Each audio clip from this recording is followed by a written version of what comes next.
Good morning everyone, welcome back to आपकी class coaching centre. तो आज के क्लास में वैश्वीकरण के बारे में समझेंगे, जो कि आपके पॉलिटिकल साइंस के चैप्टर 6 में पहुंच चुके हैं, जिसमें वैश्वीकरण दिए गए हैं कि वैश्वीकरण क्या होते हैं, वैश्वीकरण कितने होने के क्या कारण है, वैश्वीकरण का अर्थ क्या होता है, वैश्वीकरण का प्रभाव क्या क्या देखने को मिलता है। ये सभी चीज़ के बारे में इस क्लास में आज डिटेल से समझेंगे। तो आप इस क्लास में बने रहिए और अंत तक जुड़े रहिए और अपने तैयारी को बहुत ही अच्छे तरीके से एकदम प्रिपरेशन को बहुत ही ज़्यादा अच्छे तरीके से बनाइए। ठीक है, तो हम आपको पहले हम देते हैं नोट्स, उसके बाद उसका समझाते हैं। ठीक है, ताकि आप वहाँ पे अच्छे से वो नोट्स को देखें और आपको जब हम समझाएं तो आपको अच्छे तरीके से समझ में आए। इसी के लिए सबसे पहले नोट्स लिखवाए जाते हैं इस क्लास में।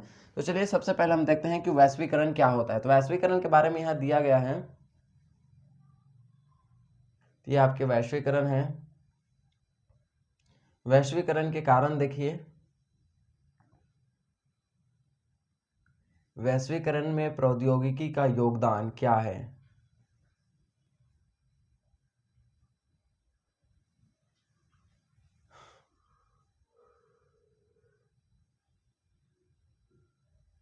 फिर हम देखते हैं वैश्वीकरण के राजनीतिक प्रभाव।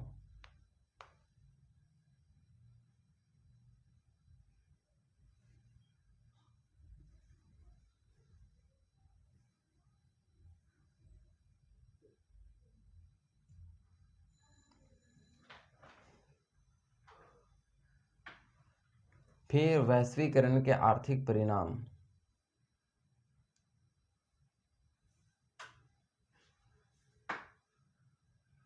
तो इतने सारे टॉपिक्स के बारे में ये क्लास में समझेंगे। तो आई होप आप, आशा होगी कि आप अच्छे तरीके से नोट लिख चुके होंगे। तो चलिए हम अपने क्लास में समझने के लिए स्टार्ट करते हैं।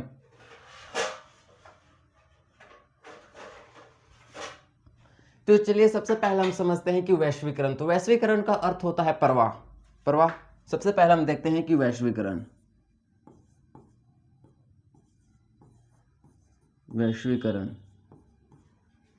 वैश्वीकरण का क्या अर्थ होता है भाई।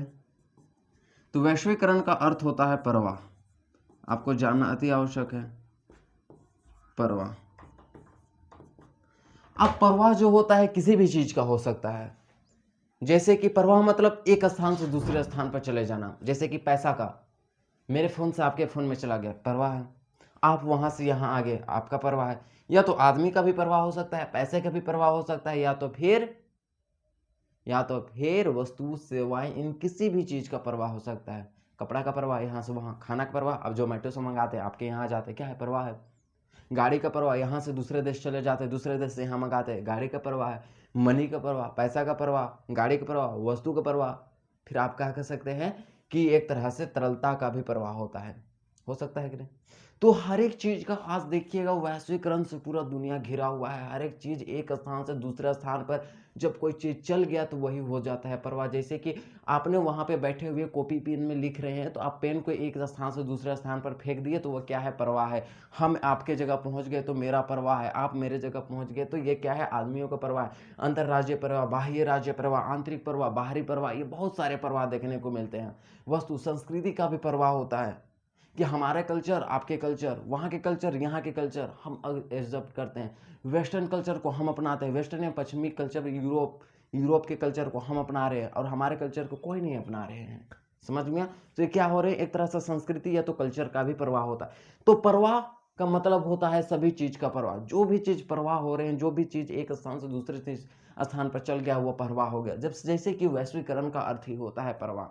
समझ में आ गया कि वैश्वीकरण का अर्थ क्या होता है और वैश्वीकरण का मतलब क्या होता है, कि किसी भी चीज का प्रवाह, वस्तु सेवा गाड़ी घोड़ा, ये सारा चीज का प्रवाह हो गया, ये वैश्वीकरण के प्रवाह हो गए। आपको समझ में आई बात समझ में। आप बोलेंगे बिल्कुल हाँ, एकदम बिल्कुल MRI बहुत ही अच्छे तरीके से समझ में। कभी भी आपको डिटेल अगर दिक्कत होगी तो आप क्या कर सकते हैं, कमेंट कर सकते हैं आप, बहुत ही अच्छे से हम उसको आपका एक्सप्लेन कर देंगे। ठीक है, हम देखते हैं कि वैश्वीकरण इतना हो रहे तो हो क्यों रहे हैं, कोई ना कोई तो कारण होना चाहिए वैश्वीकरण होने का। तो क्या कारण है, तो सबसे पहले हम देखते हैं कि वैश्वीकरण के कारण। तो कारण में हम क्या लिख सकते हैं, वैश्वीकरण के कारण। ठीक है, तो आपको लिखना होगा कारण। इतना वैश्वीकरण हो रहे हैं तो इसका कारण क्या हो सकता है। वैश्वीकरण के कारण है प्रौद्योगिकी,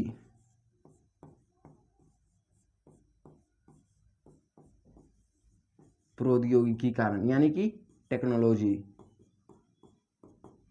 दूसरा कारण क्या है, टेलीफोन, टेलीफोन। तीसरा कारण क्या है? Telegraph, telegraph. और चौथा कारण क्या है? मुद्रा तकनीकी।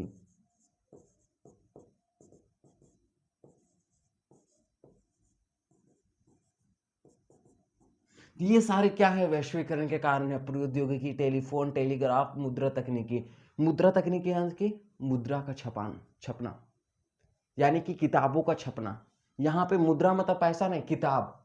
जैसे कि मुद्रण हो जाता है, तो मुद्रा तकनीकी यानी कि किताबों का छपना होता है, कि किताब के माध्यम से भी हम सूचनाओं के एक स्थान पर दूसरे स्थान पर पहुंचा सकते हैं। तो वो भी क्या हो रहे हैं? प्रवाह हो रहे हैं। आपके पास किताब है, आपके पास किताब है, तो वो क्या है कि आप कहीं ना कहीं किताब से पढ़ रहे हैं, तो प्रवाह हो रहा है। मैं आपको ज्ञान दे रहा हूँ, आप समझ रहे हैं, तो क्या हो रहा है? ये तो ज्ञान का यानी कि शिक्षा का प्रवाह हो रहा है। मेरे जगह से आपके जगह जा रहा है, आपके जगह से फिर आप कहीं पे भेजिएगा। ये हो गया। तो हम देखते हैं कि प्रौद्योगिकी कारण में इतना भूमिका क्यों है? प्रौद्योगिकी इतना ज्यादा भूमिका क्यों निभा रहे हैं वैश्वीकरण में? तो आपको प्रौद्योगिकी के कारण में देखना है कि हर एक चीज टेक्नोलॉजी से घिरा हुआ है। जैसे कि फोन, एक फोन मारे आपके पास चला गया, क्या हो गया? सूचना का प्रवाह हो गया। कि बात क्या, अरे भाई यहाँ आना है, खेलना है, कूदना है, एकदम खाना पीना मौज करना है, फोन करके बुलाएंगे, अरे आओ यहाँ करके, ऐसा बोलते हैं, तो क्या हो गया? ये तरह से सूचना का प्रवाह हो गया आपके पास। एम आई राइट? आप बोलेंगे बिल्कुल। समझ में आ रही है कुछ? हाँ, तो ये क्या है? ये प्रौद्योगिकी कारण है। दूसरा क्या होगा कि हम बात करते हैं कि टीवी देख लेते हैं, कहीं पे टीवी देख लेते, तो हम मुंबई में बना रहे हैं फिल्म, हमारे यहाँ आ जाते हैं, क्या हो जा रहे हैं? एक तरह से नाटक ड्रामा का प्रवाह हो रहा है। हो रहा है कि नहीं? आपसे हम पैसा मांगे, आप मेरे से 2,000 लिए हैं, आपको हम पैसा मांगे, हमको पैसा चाहिए, आप कहा कि रुक ना, तुरंत फोन पे करता है, यूपीआई, फोन पे यूपीआई कर दिए, क्या हो गया? पैसा का प्रवाह। किसके? आपके जगह से मेरे जगह आ गया, पैसा का प्रवाह।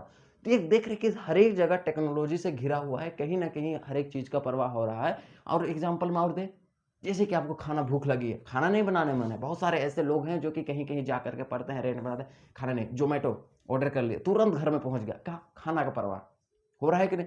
हर एक चीज का प्रवाह हो रहा है। ये क्यों? टेक्नोलॉजी के कारण। अगर टेक्नोलॉजी नहीं होती तो हम क्या खाना मंगा सकते? जोमेटो से नहीं मंगा सकते। अगर टेक्नोलॉजी नहीं होती तो क्या हम यूपीआई कर सकते थे?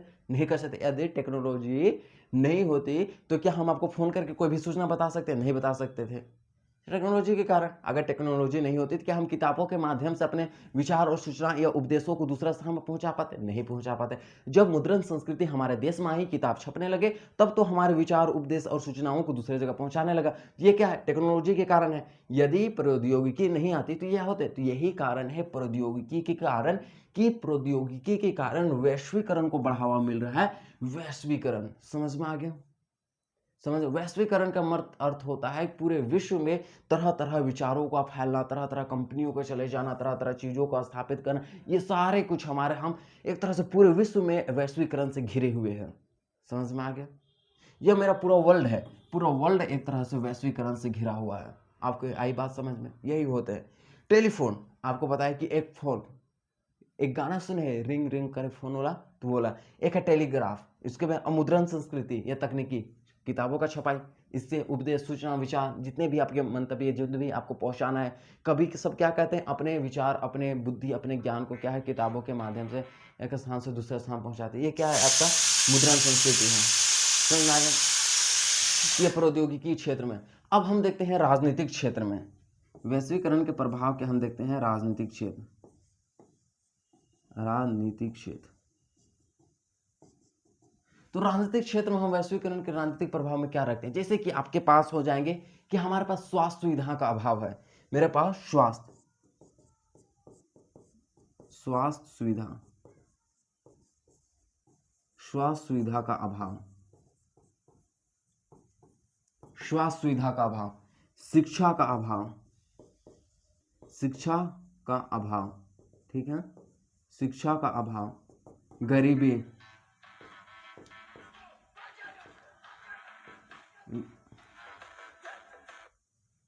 क्या है? गरीबी। ये क्या है? गरीबी। ये सारे क्या है? हमारे राजनीति के कारण हमारे पास बहुत सारी ऐसी समस्याएं हैं जिसका हमें अभाव है। गरीबी, भूखमरी, स्वास्थ्य सुविधा के, ये सारे चीज का अभाव। लेकिन इसका काम किसका है? ये सभी चीजों का पूर्ति काम करने का काम है राज्य का। राज्य इस चैप्टर में राज्य सरकार को कहा गया है, ठीक है। राज्य किसे कहा गया है? सरकार को कहा गया है।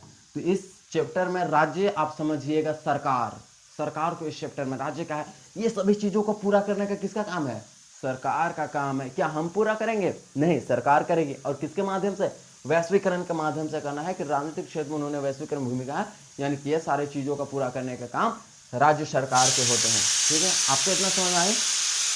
राज्य सरकार के होते हैं। 1 मिनट।